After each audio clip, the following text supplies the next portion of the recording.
오늘 기꺼이 주님께 예물을 바칠 분은 안 계십니까? 그러자 각 가문의 장들과 이스라엘 각 지파의 족장과 전부장과 백부장과 왕실 업무 관리자들이 기꺼이 바쳤다.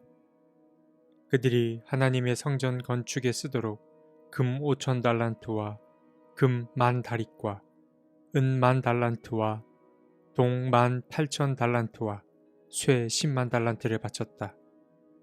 또 보석이 있는 사람은 저마다 게르손 사람 여히엘이 관리하는 주님의 성전 곳간에 가져다 바쳤다. 그들이 기꺼이 주님께 예물을 바쳤으므로 그들이 이렇게 기꺼이 바치게 된 것을 백성도 기뻐하고 다윗 왕도 크게 기뻐하였다. 역대상 29장 5절에서 9절 말씀. 아담의 족보부터 시작된 역대상 이야기는 다윗의 통치를 끝으로 마무리가 됩니다. 하나님은 이스라엘 민족을 사랑하셨고 그들을 택하셨습니다. 그리고 자신이 택한 이 민족을 통해 자신이 어떤 분이신지 드러내 보이셨습니다. 이스라엘 민족은 변덕이 심했지만 그래도 하나님의 돌봄을 잘 받으며 성장해 나갔습니다. 그러나 이스라엘 역사는 하나님 한 분 외에는 그 어떤 것도 영원한 것은 없다는 사실을 증명해 보여주었습니다. 이스라엘이라는 나라도 결국 끝을 맞이하고 말았습니다. 분열되었던 이스라엘은 북이스라엘을 시작으로 결국 남유다까지 멸망에 이르고 말았습니다. 모든 것이 끝나버린 것 같은 그 순간 이스라엘은 위기 극복을 위한 어떤 필요성을 느꼈습니다. 그들은 자기 민족의 정체성을 돌아봐야 했습니다. 하나님과 자신들과의 관계를 다시 정립할 필요성을 느꼈습니다. 그러한 작업의 중심에 역대기 저자가 있었고 그는 역대기라는 책에서 그 작업을 시작했습니다. 나라는 없어졌지만 하나님이 얼마나 이 민족을 아끼고 사랑했는지를 다시금 정리하기 시작했습니다. 그래서 특히 이 역대기라는 책에는 이스라엘의 좋은 점 그리고 긍정적인 부분이 많이 부각됩니다. 이스라엘 왕들이 하나님께 얼마나 충성하고 그분을 잘 섬겼는지가 부각됩니다. 특히 역대상 후반부를 채우고 있는 다윗 이야기가 그러합니다. 다윗은 하나님 마음에 아주 흡족한 인물이었습니다. 그는 하나님을 사랑했고 하나님의 사랑을 듬뿍 받았습니다. 그리고 그런 다윗과 하나님과의 관계가 바로 성전 건축 이야기에 가장 잘 드러나게 됩니다. 다윗은 하나님을 위한 성전 건축에 마음을 모읍니다.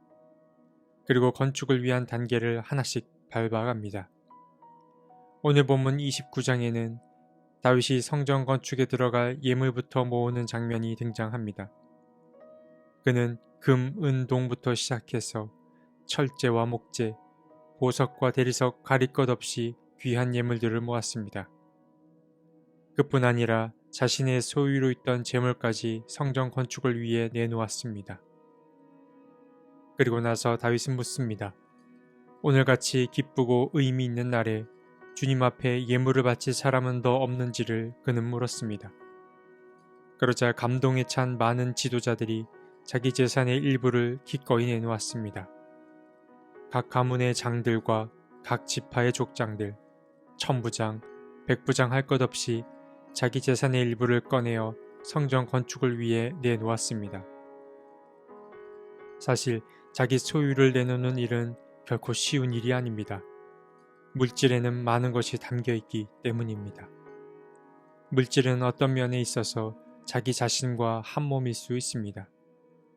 사람은 차라리 자기 몸은 내줄지언정 돈을 내는 일에는 인색해하는 경우가 있습니다. 그런데 다윗을 비롯한 이스라엘 각계의 지도자들은 성전 건축을 위해 자기 재산의 일부를 내놓은 것입니다. 물론 많이 가졌기 때문에 그 가운데 일부를 내는 건 그리 대단해 보이지 않을 수 있습니다. 그러나 많이 소유한 사람이 오히려 물질 나눔에 있어서 더 인색한 경우가 있습니다. 그렇기에 자기 소유의 일부를 내놓는 이들은 큰 결정을 했다고 볼 수 있습니다. 다윗은 갖가지 예물을 모은 뒤에 감격에 겨워 주님께 기도를 드립니다. 그는 하나님만이 영광과 존귀를 받으시기를, 만물의 머리가 되시는 주님만이 높임을 받기를 간절히 바랐습니다. 그리고 14절을 보면 시편 8편 4절의 말씀과 유사한 내용이 등장합니다. 다윗은 말합니다.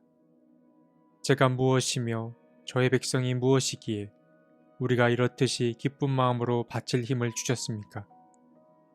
모든 것을 주님께서 주셨으므로 우리가 주님의 손에서 받은 것을 주님께 바쳤을 뿐입니다.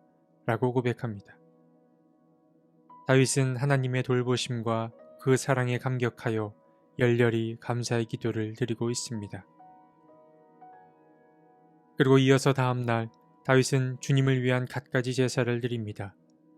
바로 이렇게 성전 건축을 선포했던 날, 온 이스라엘은 주님 앞에서 함께 먹고 마셨고 크게 기뻐하였습니다.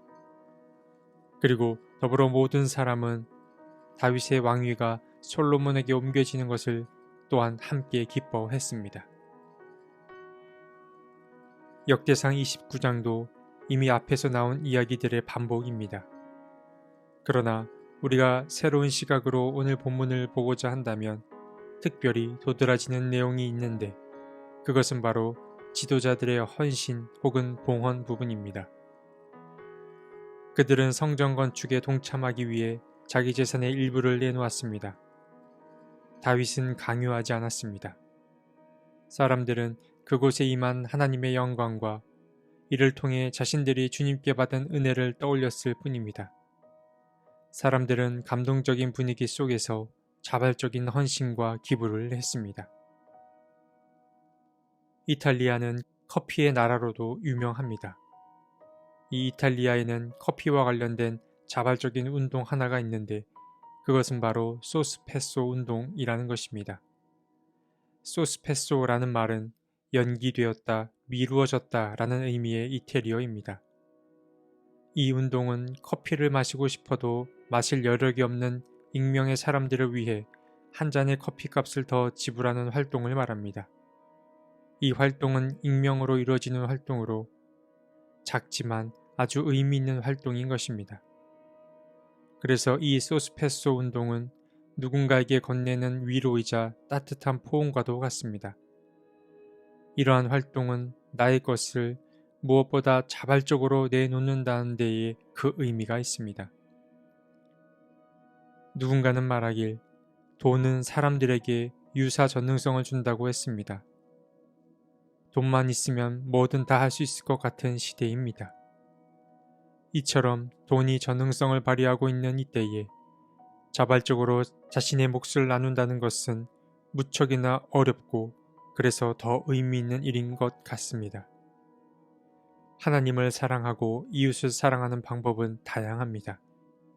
어떤 것이든 좋습니다. 물질이나 시간, 혹은 마음 그 가운데 한 가지라도 나누는 그런 하루가 되셨으면 좋겠습니다. 하나님, 우리에게 베푸신 은혜를 기억합니다. 주님의 은혜에 감사할 줄 아는 마음을 허락해 주시고 주님의 은혜가 우리를 통해 흘러넘치게 해 주십시오. 세상이 점점 각박해져 갑니다. 주님, 우리를 통해 세상이 조금이라도 더 따뜻하고 살기 좋은 곳이 되게 도와주십시오. 아멘.